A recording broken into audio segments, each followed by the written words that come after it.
Good afternoon. I'm going to continue. This one says gossip. The impression that women talk too freely and too much in private situations is summed up in a word: gossip. Although gossip can be destructive, it isn't always. It can serve a crucial function in establishing intimacy, especially if it is not talking against, but simply talking about. The label gossip casts a critical light on women's interest in talking about the details of people's lives. Evidence that the negativity of the term reflects men's interpretation of women's ways of talking can be seen in the following excerpt from Marge Piercy's novel, Fly Away Home.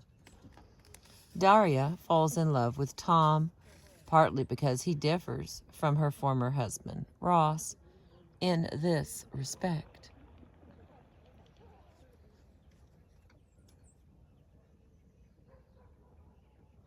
Yes, that was grown-ups scaring ducks. The ones with the green necks. For what appears to be no reason. Okay, we continue. Daria falls in love with Tom partly because he differs from her former husband, Ross, in this respect. It surprised her what he knew about the people around him. Ross would never have known that Greta disliked her son's teacher, or that Faye had just given walking papers to her boyfriend because he drank too much in front of her boys. For a man, Tom had an uncommon interest in the details of people's lives. Gossip, Ross would call it, but she thought it was just being interested in people. Not only men disparage an interest in the details of people's lives as gossip. The great Southern writer Eudora Welty, remembering her Mississippi childhood, writes that her mother tried to keep a talkative seamstress from telling stories about local people in front of her little girl. "I don't want her exposed to gossip," Welty recalls her mother saying, as if gossip were the measles and I could catch it. But far from having a bad influence on the child, the gossipy stories about people that Welty loved to hear inspired her to become a writer. When people talk about the details of daily lives, it is gossip. When they write about them, it is literature, short stories, and novels. Marie Catherine Bateson draws another parallel between gossip and anthropology, the academic discipline that makes a career of documenting the details of people's lives.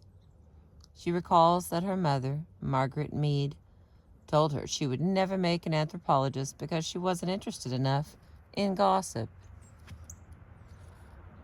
Hi, baby. Hi, sweetheart. How nice of you to come and say hello. Oh, there's a little red bird. It's just right out of sight. There we go. Look at my friend. Hi, sweetheart. Oh, and there's more. Did y'all come for me to read to you? Okay, the next little section here is called In Gossip Begins Friendship. Telling details of others' lives is partly the result of women's telling their friends details of their own lives. These details become gossip when the friend to whom they are told repeats them to someone else, presumably another friend. Telling what's happening in your life and the lives of those you talk to, it too is a grown-up version of telling secrets, the essence of girls' and women's friendship. In Alice Madison's story, New Haven, which I quoted in Chapter 2, Eleanor tells Patsy that she is falling in love with a married man. As soon as these words are out, Eleanor feels a little... Oh. Come back, baby, come back. Stay with me. Oh, that's strange. There we go. Come on. Didn't mean to scare the birds. My apologies. She was a little ashamed to lack her secret suddenly, but she also feels pleased she doesn't have to guard it for once, and it's exhilarating to talk about Peter. I was struck by Madison's phrasing, to lack her secret, which captures the way that having a secret makes a person feel enhanced, and telling it is giving something away, in the sense of possessions as well as the idiomatic sense of revelation. Madison also captures the pleasure in not having to hide something and being able to talk about what's really on your mind. Not only is telling secrets evidence of friendship, it creates a friendship when the listener responds in the expected way. Eleanor does not know Patsy well, but she would like to. There is an affinity and a budding friendship between them, and they have taken to going together for coffee and ice cream following the rehearsals of the musical group in which they both play. I'm gonna mess with this again, because there's a bunch of little birds right there. Okay. There is an affinity and a budding friendship between them. They have taken to going together for coffee and ice cream following the rehearsals of the musical group in which they both play. By telling Patsy what was going on in her life, telling her a secret, Eleanor promoted Patsy from acquaintance to friend. Keeping friends up to date about the events in one's life is not only a privilege. For many women, it is an obligation. One woman explained that she didn't enjoy telling the story of her breakup with her boyfriend over and over, but she had to, because if she had failed to inform any of her close friends about such an important development, they would have been deeply hurt when they found out. They would have taken her secrecy as a sign that she was curtailing their friendship, clipping its wings. The woman, furthermore, was incredulous when she learned that her boyfriend had not told anyone at all about their breakup. He had gone to work, gone to his gym, and played squash with his friends as if nothing had happened to change his life. Because telling secrets is an essential part of friendship for most women, they may find themselves in trouble when they have no secrets to tell. For example, a woman I will call Carol had several women friends she talked to every few days.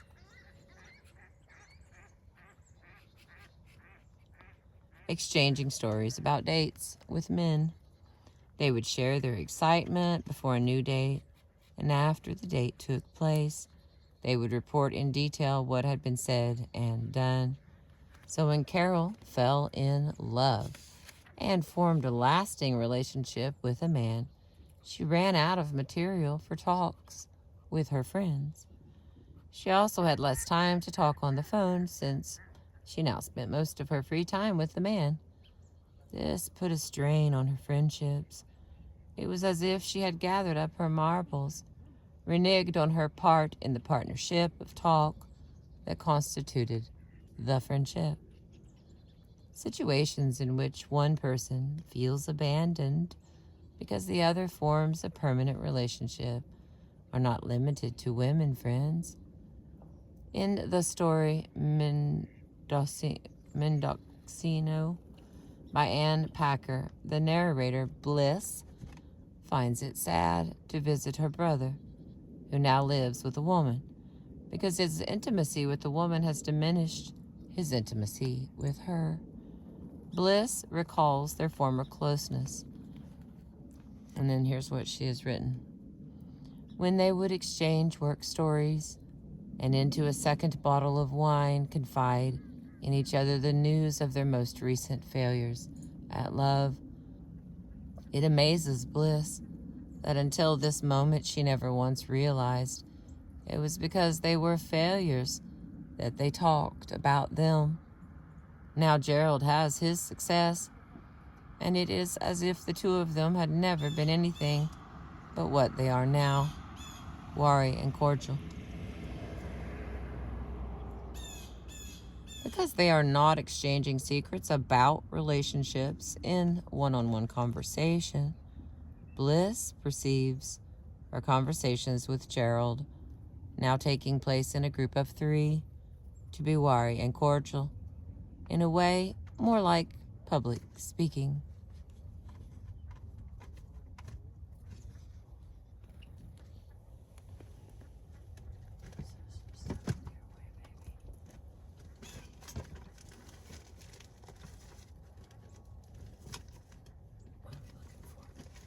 I don't know what I'm looking for. You're looking for something. I'm trying to help you, but I don't know what you're looking for.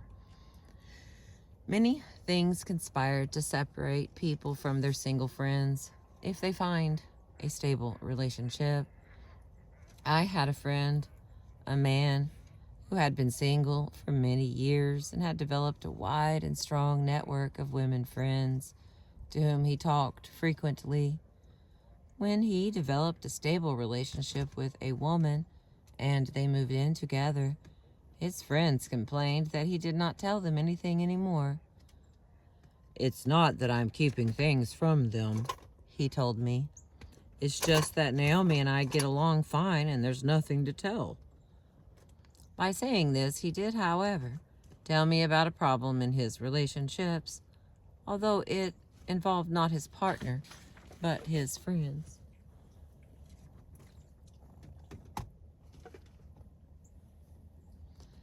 All right, and the next is report talk as lament. A folklorist, Anna Caravelli, studied women's laments in the villages of Greece. Laments are spontaneous, ritualized oral poems that some Greek women chant to express grief over the loss of loved ones to expiration or death. According to Caravelli, women typically recite laments at the company of other women. Even more significant, women feel they need other women to participate for the lament to be successful. One woman who performed a lament for Caravelli to tape remarked that she could have done it better if she had other women there to help her. When the Greek women gather to share laments, each one's expression of grief reminds the others of their own suffering, and they intensify each other's feelings. Indeed, both Caravelli and anthropologist Joel Cupers, who has studied a similar lament transition in Bali, note that women judge each other's skill in this folk art by their ability to move others, to involve them in the experience of grieving. Expressing the pain they feel in losing loved ones bonds the women to each other, and their bonding is a salve against the wound of loss. According to anthropologist Joel Scherzer, the performance of tuneful weeping over dead loved ones is the exclusive domain of women in vastly differing societies all over the world. Folk rituals of lament are parallel to the less formal but equally widespread ritual by which modern American and European women get together for troubles talk. They, too, bond in pain. This may explain why troubles make such good talk. Bonding through troubles is widespread among women and common between women and men. It seems to be far less common between men. Some of the men I interviewed said they did not discuss their problems with anyone.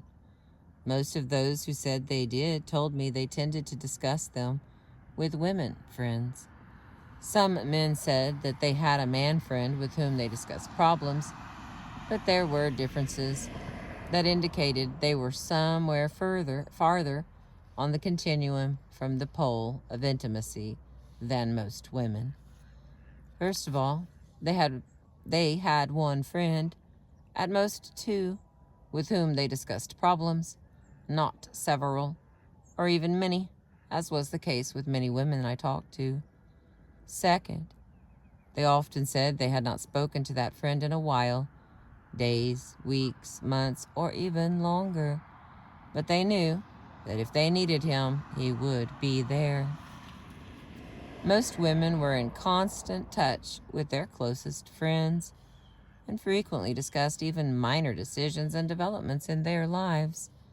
One man told me he does have a friend that he tells his troubles to, but if he does not have a serious problem, he does not call his friend. That's why so much time can pass without their talking. One woman, whom I will call Shirley, told me of her surprise at receiving a call from a man who had broken her heart. He said he wanted to come over and talk. It turned out that what he wanted to talk about was that he had just had his heart broken by another woman. Shirley asked why he had come to her. He said there was no one else he could talk to about how it felt. What about his friends? He just didn't feel comfortable talking to them about something like this. When most men talk to their friends on the phone, they may discuss what's happening in business, the stock market, soccer match, or politics. They do gossip, although they may not call it that, in the sense of talking about themselves and other people. But they tend to talk about political rather than personal relationships, institutional power, advancement and decline, a proposal that may or may not get through the committee, a plan for making money. If men do mention their wives and families, the mention is likely to be brief, not belabored, and elaborated in depth or detail. If they make reference to a difficult person situation, it will likely be to minimal and vague, like something like it's been rough. A man describes his Thanksgiving to me. 3 generations of his wife's family had gathered, brothers and sisters, their children, and their parents. The men went outside to play football, while the women stayed inside and talked.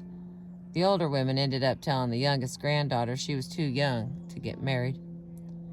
Earlier, we saw that women's inclination to engage in troubles talk is confusing to men, who mistake the ritual lament for a request for advice.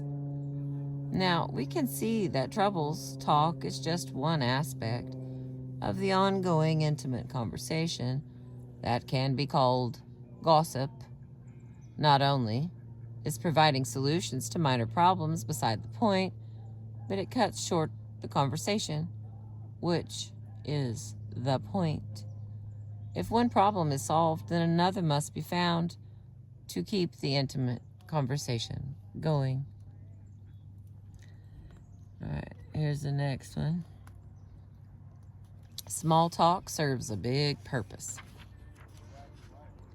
Small talk is crucial to maintain a sense of camaraderie. When there is nothing special to say, women, friends, and relatives keep the conversational mechanisms in working order by talking about small things as well as large. Knowing they will have such conversations later makes women feel they are not alone in life. If they do not have someone to tell their thoughts and impressions to, they do feel alone. This is dramatized in a short story by Ursula Le Guin titled In and Out. A woman who is becoming interested in doing ceramics gets some help and advice from a local potter. He gives her more attention than she sought, and she finds it difficult to get away. When she finally drives off, he calls after her, saying that if she wanted to try bringing pots up on his wheel, she could come over any evening, which left her really wishing she was at the office where she could tell somebody.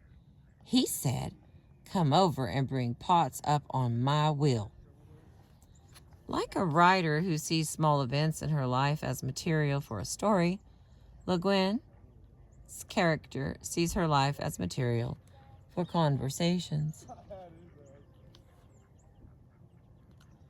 Students in my class on gender differences recorded casual conversations between women friends and men friends. It was easy to get recordings of women friends talking, partly because most of the students were women, but also because the request to record a conversation with your friend met with easy compliance from the students, female friends, and family members.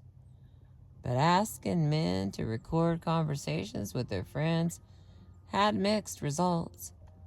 One woman's mother agreed readily, but her father insisted that he didn't have conversations with his friends. "Don't you ever call Fred on the phone?" she asked, naming a man she knew to be his good friend. "Not often," he said, "but if I do, it's because I have something to ask, and when I get the answer, I hang up." Another woman's husband delivered a tape to her with great satisfaction and pride.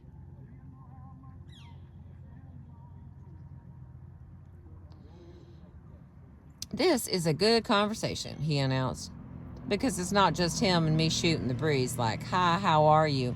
I saw a good movie the other day,' and stuff. It's a problem-solving task. Each line is meaningful." When the woman listened to the tape, she heard her husband and his friend trying to solve a computer problem. Everything they said was technical and impersonal. Not only did she not consider it a good conversation, she didn't really regard it as a conversation at all. His idea of a good conversation was one with impersonal, factual, task-focused content. Hers was one with personal content. These differences also show up in relations between parents and children. My students tell me that when they talk to their parents on the phone, they spend most of the time talking to their mothers. Their fathers typically join the conversation only when they have a business matter to discuss or report. This happens in writing as well as in speaking, and apparently it is not limited to American families. A German student showed me a card she had received that her mother had covered with handwritten conversation, which was inquiring about her daughter's life and health and filling her in on family news. Folded into the card was a brief typewritten note from her father telling her to go to the university registrar and obtain a form that he needed for tax purposes, in response to an article I had written.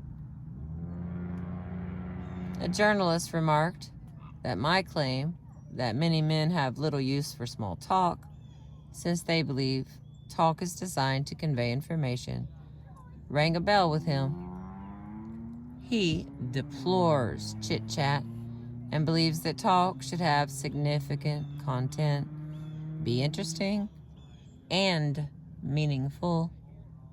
This is fine so long as there is a business meeting with lots of substance to discuss, but he finds himself verbally hamstrung when the meeting breaks up and he has to embark on the long walk down the hall with a stranger.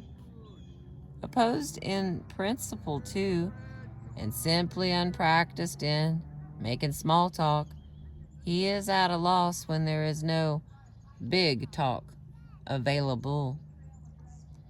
For most women, getting together and telling about their feelings and what is happening in their lives is at the heart of friendship. Having someone to tell your secrets to means you are not alone in the world. But telling secrets is not an endeavor without risks. Someone who knows your secrets has power over you. She can tell your secrets to others and create trouble for you. This is the source of the negative image of gossip.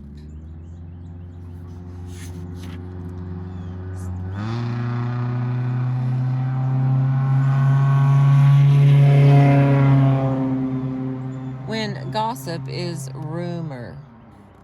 The most negative image of gossip reflects a situation in which destructive rumors that have no basis in fact are spread. An extreme illustration of such a situation is described in Edna O'Brien's story, The Widow. In this story, a woman named Biddy, whose beloved husband has drowned, finally finds happiness in a new relationship. The people of the town watch her every move and criticize her new love interest, predicting disaster. But she has what she thinks is the last laugh when she becomes engaged.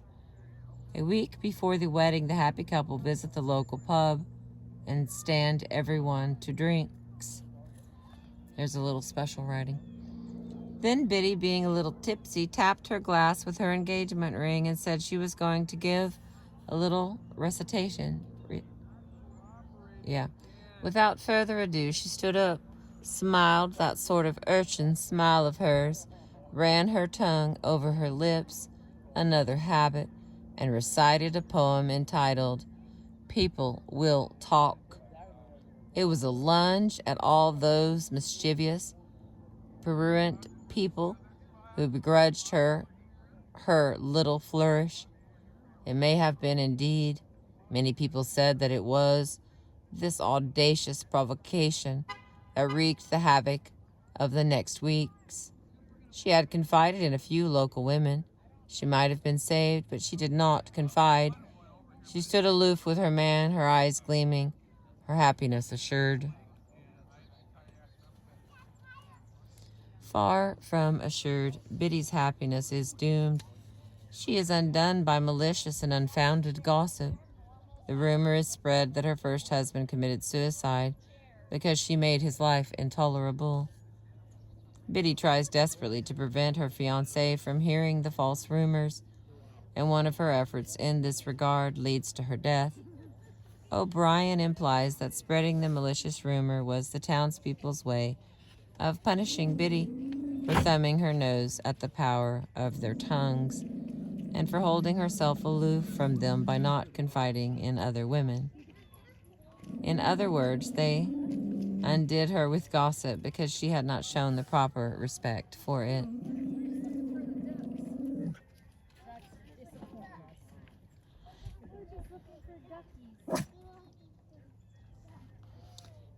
In many ways, our society is becoming more private than public in orientation, more gossip-like in public domains. I love you, baby. I love it when you gurgle.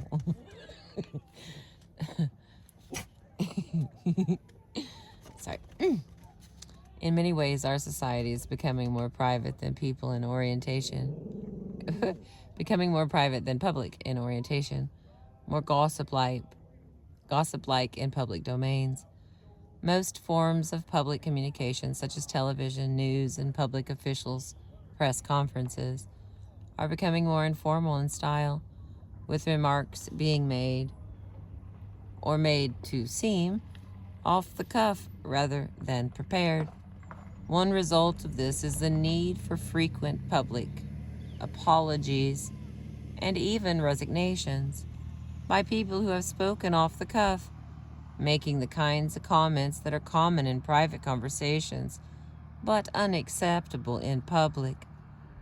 Another aspect of this development is increased interest in the private lives of public people.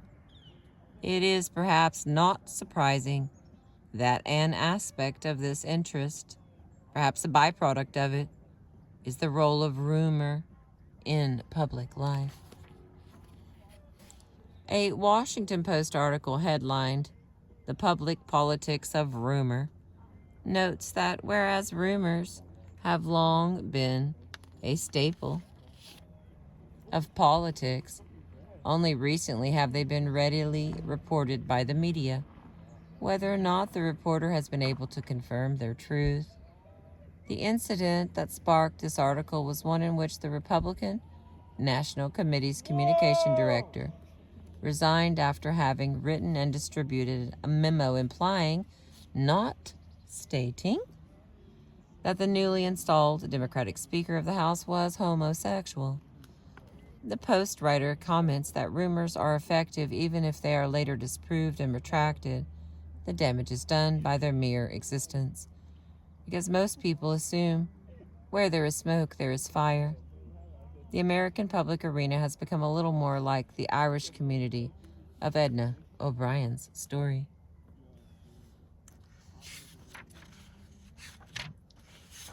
There's quite a few left in this chapter. The use of gossip is the next one. These are dramatic examples of the destructive potential of gossip. Nora Ephron describes the more circumscribed danger of telling one's secrets to friends in her novel Heartburn. The heroine, Rachel, finds in her friend Meg Roberts on a plane to Washington from New York. Meg mentions their friend Betty's birthday party, and Rachel is aghast to realize she forgot all about the party. She has an unassailable excuse. She left her husband and flew to New York because she had learned that he was passionately in love and having an affair with another woman. Now, however, she is on her way back home with her husband, intending to resume her marriage. She doesn't want to make use of her excellent excuse because it would be too good as gossip. Okay, so now this is something written out. The only way Betty would ever forgive me would be for me to tell her why. And if I told her why, she'd tell everyone in Washington. And then everyone in town would know something about our marriage that I didn't want them to know. I know all about Meg Roberts' marriage, for example, because Meg confides in her friend Anne, who confides in Betty, who confides in me. True friends, everyone feels, do not repeat their friends' secrets to others. Revealing a secret can be the basis for the end of a friendship, and yet people do often repeat what is told to them in confidence by their friends. Why is this so? Penelope Eckert, an anthropologist, spent time with high school girls and got to know their social worlds. Donna Eder, a sociologist, did the same.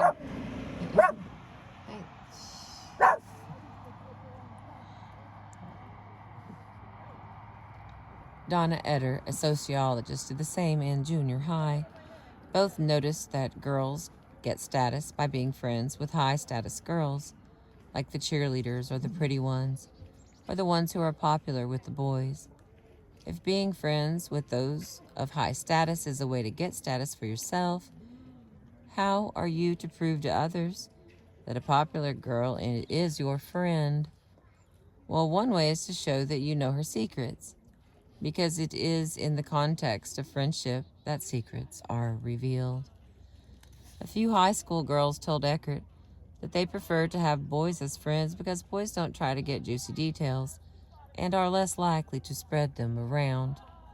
In theory, the girls who may think that this demonstrates the moral superiority of boys, but Eckert points out that the reason a boy is less likely to scavenge for gossip and distribute his findings is that he has much less to gain by it.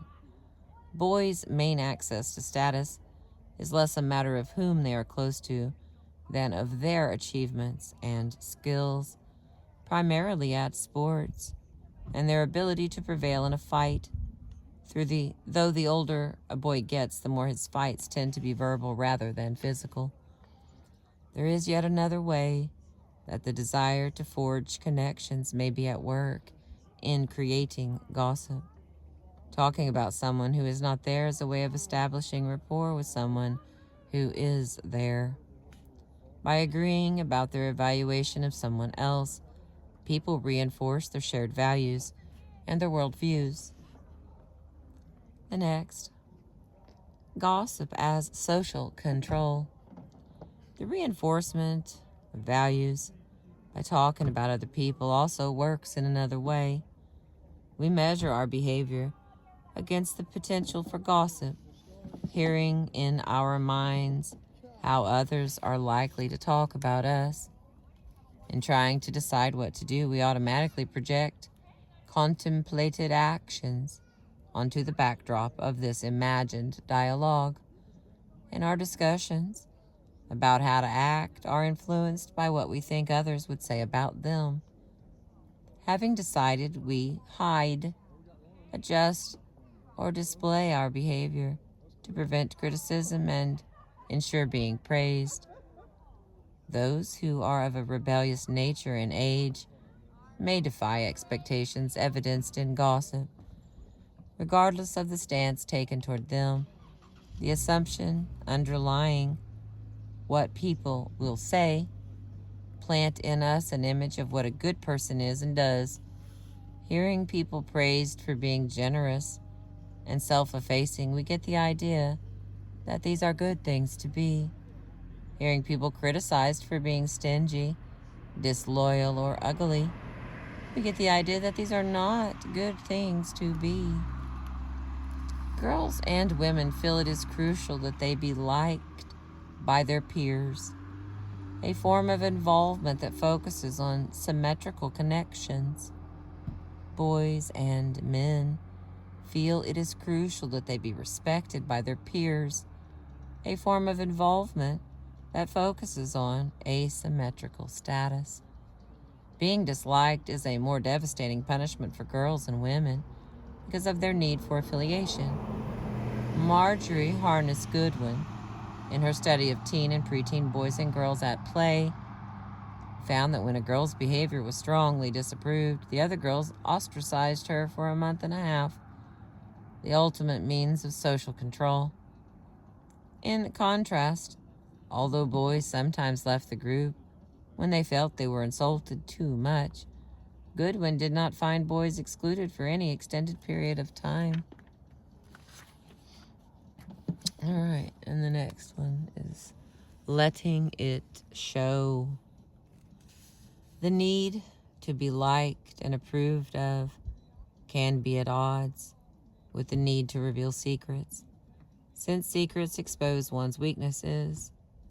In an example I gave earlier, a woman's former boyfriend had his heart broken and he wanted to talk about it, so much that he went to her, even though he had left her long before. Why didn't he feel comfortable talking to his friends about his problem? Maybe for the same reason that many men interviewed by Catherine Kohler-Reisman did not talk to anyone about their divorce. One of the men told her, "I think everybody hates to have anybody know that they have problems. You always try and keep your problems to yourself." These men, like many others, are keenly aware of the imbalance in power that can result from telling secrets. For one thing, those who show weakness can feel they have put themselves in a one-down position. For another, they are giving away information that can be used against them. Women are aware of this danger too. Robinette Kennedy, a psychologist who studied women's friendships in a village in Crete, found that women are keenly aware of the danger of malicious gossip resulting from exchanging secrets. She asked 12 schoolgirls to write what qualities they valued in a friend, and every single one wrote, "Not betraying secrets." Kennedy found that some women actually avoided having friendships for this reason, but they missed having friends. In a society where women and men lived in separate spheres and had to take clearly defined roles in relation to each other, having a woman friend meant that there was at least one relationship in which a woman could be completely herself and be understood and accepted. If she had no one to whom she could tell her true feelings, she felt painfully isolated. The women and girls in the Greek village and the American schoolgirls that Eder and Eckhart studied had the same dilemma. They needed friends to talk to, but they knew that talking to friends is risky. Girls and women, more often than boys and men, are willing to take the risk because their eyes are on the payoff in rapport. The possibilities of appearing vulnerable and of losing independence are in the corner of the eye. Men are less likely to take the risk because for them, preventing vulnerability and protecting their independence are in the foreground and issues of intimacy in the background. Many men resent their wives or girlfriends talking about their relationships to friends. To these men, talking about a personal relationship to others is an act of disloyalty. One man I interviewed waxed eloquent on this point. He said he regarded telling intimate details about a relationship, especially those that showed a partner's weaknesses, as a breach of trust, pure and simple. He expressed disdain for anyone who would need to stoop to such a level in order to create rapport with friends. Such strong reactions support the claim by anthropologist Dil Dubish, writing about Greek culture, that talking about family matters to non-family members is taboo because it destroys a sacred bond, a sacred boundary between inside and outside, taking outside the home what properly belongs inside it. Dubish also points out the symbolic connection between verbal and sexual pollution. Allowing strangers into the house by telling them the family's secrets is like illicit sexual penetration. This seems to capture the dilemma of widows in Greece, as seen in a line from a lament that Caravelli recorded. Widow in the house, gossips at the door. The widow is confined to the house because if she steps outside, anything she does will expose her to the sexual accusations of gossip. To say that many men do not exchange secrets about their own and others' lives for the purpose of establishing intimacy is certainly not to say that they do not have a need and a way to bond with others through talk. If women's source of involvement, talking about personal lives, is an irritant to men, then to find a source of men's involvement, we can inspect an aspect of their behavior that is an irritant to women. The daily newspaper. Oh, that's funny. All right, the next one is news as gossip. A retired professor met daily with several retired male friends. At a local diner, he and his friends referred to their gatherings as solving the world's problems. And this gives a good indication of what they talked about. Men's interest in the details of politics, news, and sports is parallel to women's interest in the details of personal lives. If women are afraid of being left out by not knowing what is going on with this person or that, men are afraid of being left out by not knowing what is going on in the world and exchanging details about public news rather than private news has the advantage that it does not make men personally vulnerable. The information they are bartering has nothing to do with them.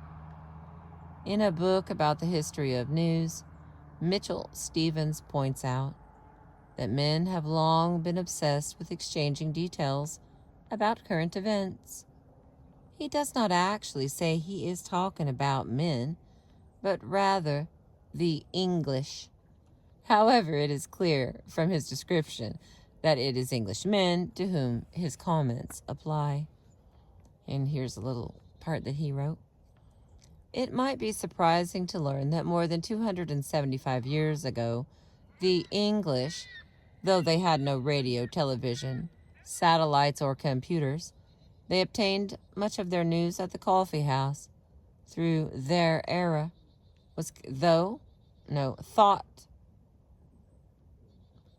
coffee house thought. Their era was characterized by an obsession with news. The condition was described in a newspaper written in 1712 as the furious itch of a novelty, and it was said to have proved fatal to many families.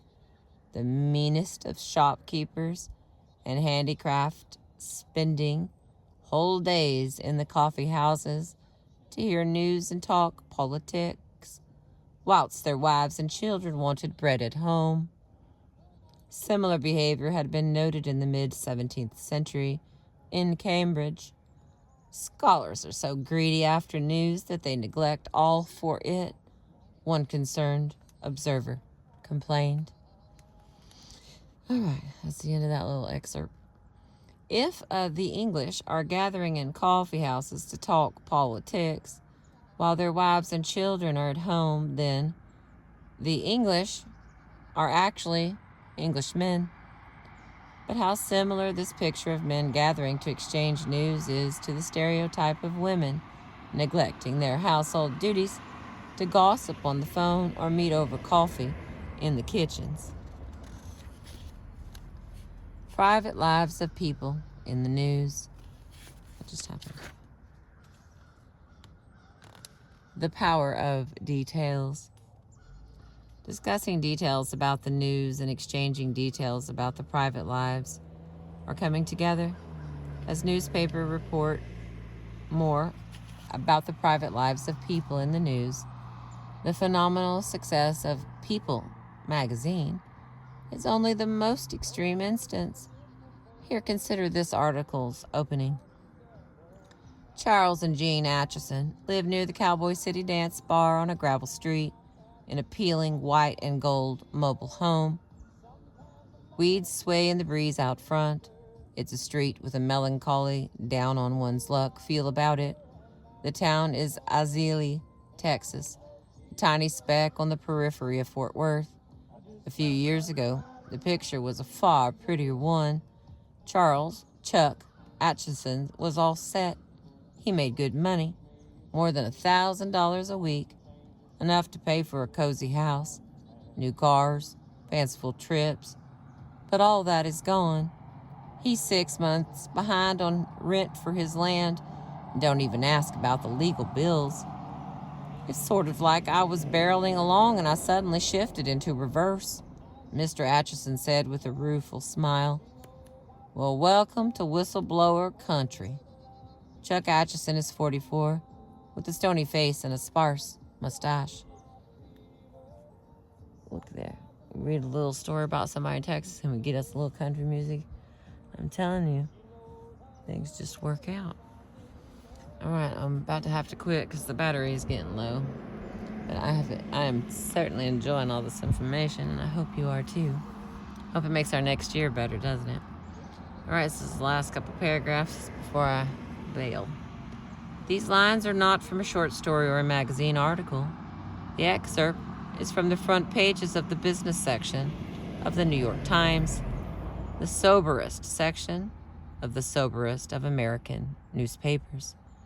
In reporting what happened to Atchison, a quality control inspector who exposed safety violations at a nuclear plant, the journalist gives a personal view of the whistleblower, what he looked like, what his house looked like, details that involve the reader. According to columnist Bob Greene, journalists began turning their attention to such mundane details in 1963, when Jimmy Breslin wrote a column entitled A Death in Emergency Room 1, describing the last moments of John Kennedy's life. Greene says Breslin's column literally took his readers into the corridors and operating rooms of Parkland Hospital on that day. Greene observes, journalists today are trained to get those telling details quickly. The same brand of journalism is said to have established the career of columnist Russell Baker, whose coverage of Queen Elizabeth's coronation focused not on the public pageantry, but on the backstage details. For example, as a reviewer noted, the long lines of colonial potentates in animal skins and gold braid forming to use Westminster Abbey's toilets? Why would readers want to feel that they were in the corridors and operating rooms of the hospital in which Kennedy lay? Why would they be interested in the lines outside the toilets at a coronation? Because such details give them a pleasurable sense of involvement, of being part of something, just as gossip does for women who talk about the details of their own and others' lives. All right, I'm going to pick up there. The next little part of the same thing is called The Joy of Involvement. Like, seriously? How do I keep losing things? I appreciate you letting me read to you. I'm going to put this up here so we know what I'm doing. Is that long enough? I feel like that's really fast. There we go. And we are like, look at that. We're just like kicking butt. We have a little bit more left to learn. I appreciate you letting me share my books and read to you. Have a great day.